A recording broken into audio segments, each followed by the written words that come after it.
Hey again, I want to try something different with the Chrome extension I made that uses OpenAI's Vision API to describe images. Yesterday, I played with describing images on Etsy of fairly straightforward e-commerce snapshots of products.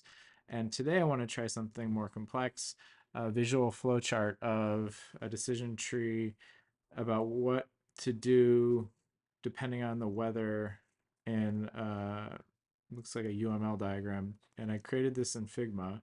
So if I describe the image with the Chrome extension I made, this will send the image to OpenAI, get a description, and read it back via text to speech in Chrome. This image depicts a flowchart diagram with a sequence of steps and decision points related to going outside, considering the weather conditions. The chart begins with a start block, followed by a decision diamond asking, is it raining? If the answer is yes, the next step is to take an umbrella. If no, the next step is to leave the umbrella behind. Both of these paths converge to a block labeled Go Outside. Moving on from Go Outside, there is another decision point. Is it sunny? If yes, the next step is to enjoy the sunshine, which then leads to the final step, relax. If no, the alternative is to find a shady spot, which also ends with relax. The connections between steps are represented with directional arrows, indicating the flow from one step to the next. The decision points, which are diamond-shaped, have two outputs with yes or no labels,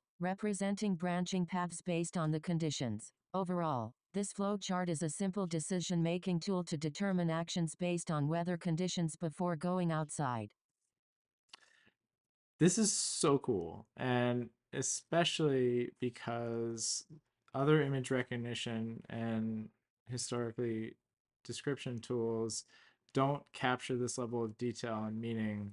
And for people who are blind, using a screen reader or assistive technology have historically been underserved by infographics like this. And this is game changing in that regard.